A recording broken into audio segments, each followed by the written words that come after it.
If you've been following along, you might remember that I'm going with the original 76 alarm system, which was a key in the fender, which I think is kind of old school cool.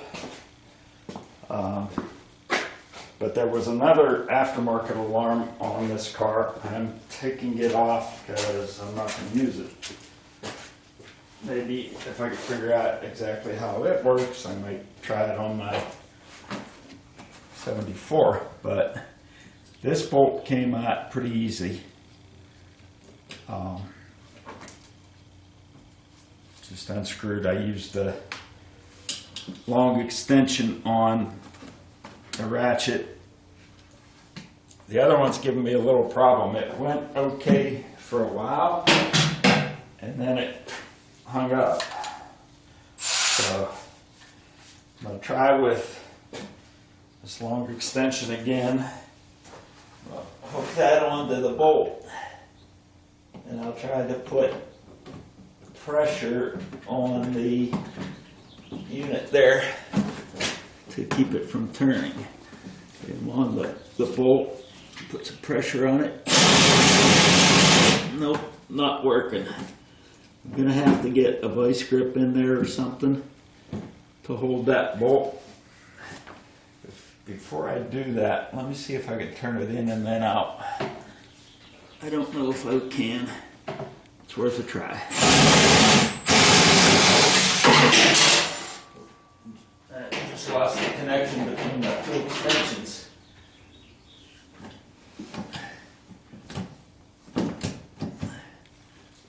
Okay, I'm going to have to try to figure out how to hold that so that I can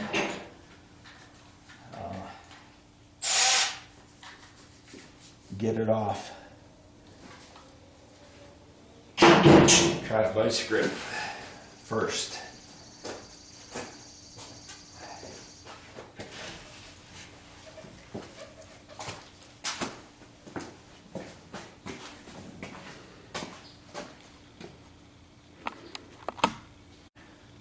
I was able to take a pair of bent needle nose pliers and put them down behind the tab where the bolt went through. It was a screw, actually. If it was a bolt, it would have been easy to hold. And I was able to just put those behind there and kind of lever it out and get more pressure than I could by hand. And it came off with the power wrench, power ratchet. So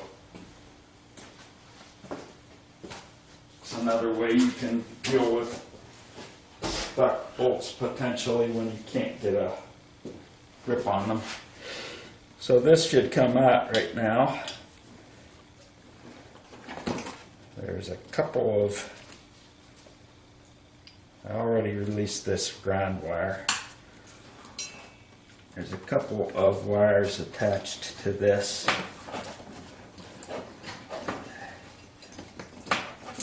That went to the battery and such. This is why I have to figure out what actually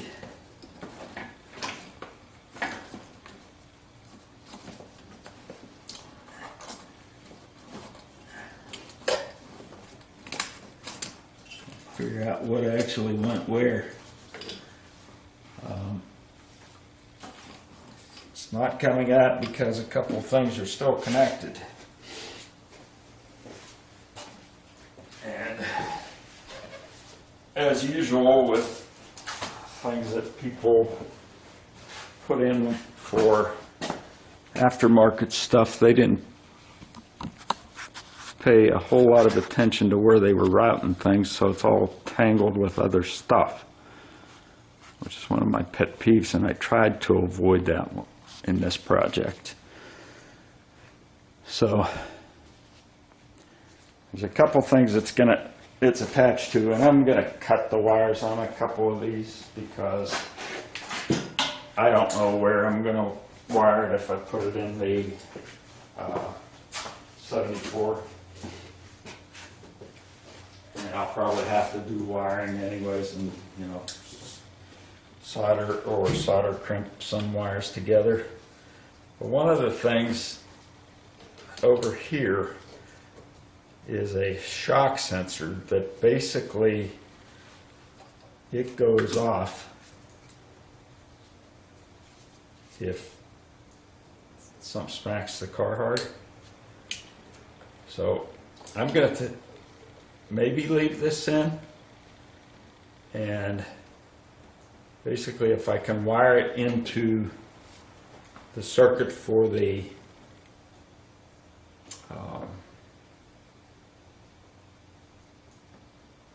existing alarm, then I'll keep it here. And basically all it does is it's kind of like the same function as a hood switch, or the switch under here that is the tamper switch. Basically, if it grounds out, it sets the alarm off, and then the alarm is designed that it stays on. So all it has to do is temporarily ground out. Like you couldn't open the hood and then close it and shut the alarm off. The alarm would keep going. So I cut that one off with, as I said, the potential of maybe, I don't think this makes any difference, so maybe I can wire this over to here just by putting a little eyelet on it. I have a grounding block over there. And then this one I'll have to extend into the circuit for the alarm.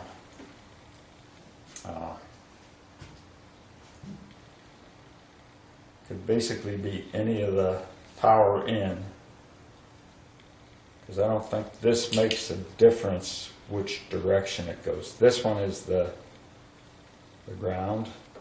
Maybe it does make a difference. I'll have to rethink that, because this is just attached to the body of the shock sensor, and the other one goes in. So I would expect this to be power in. So I'm going to have to grind this one, which means I'll have to extend it and find the power wire to tap into for this. And possibly it's right there for the hood switch.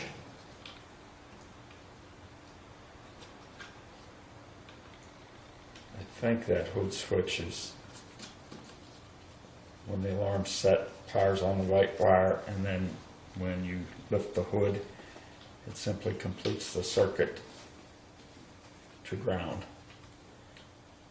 So if I can tap into the power wire there, and then ground this out somewhere, that should work as a shock sensor. Now all I got to do is find out what I got to do to disconnect, get all of this stuff out.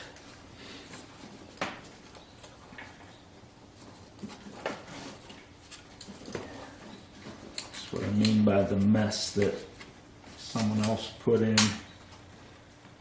They just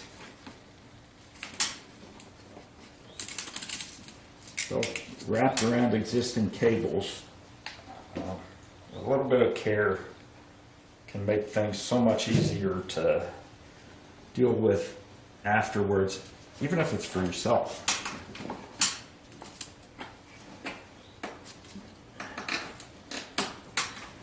So I can get those out of that. They're taped on here, which that tape won't be needed anymore if this is gone. They're looped around here.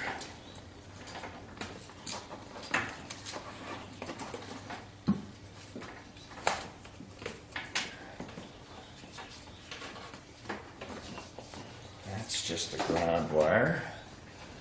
I think this is just a ground that was grounded onto the alternator.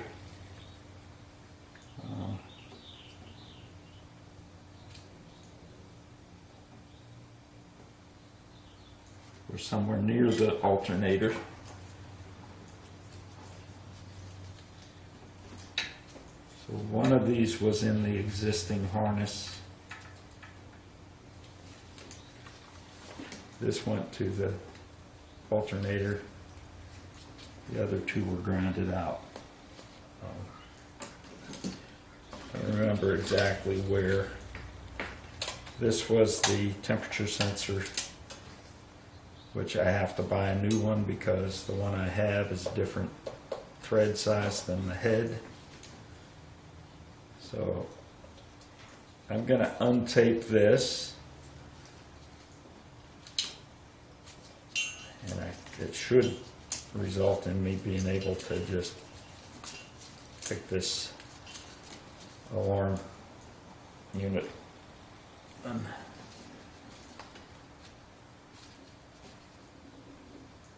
of course I can't find the end of the tape. You never can.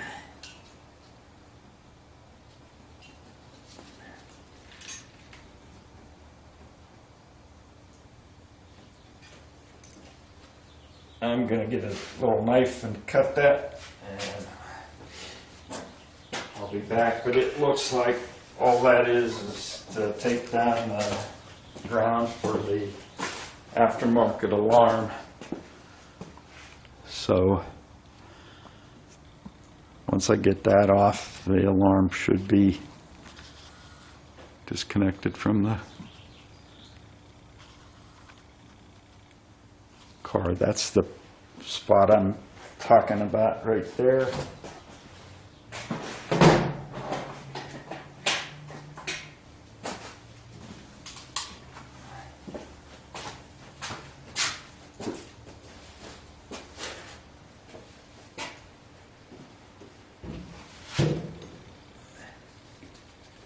So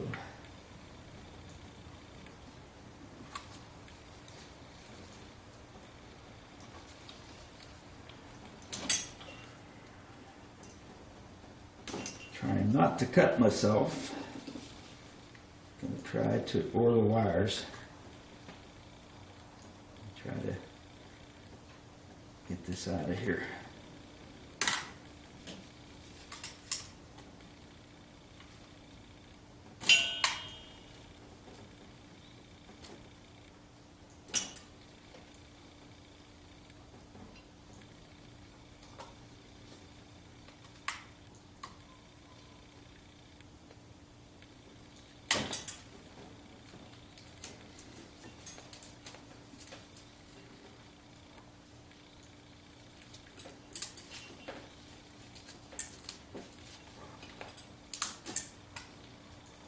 So I was correct. All that tape did was hold the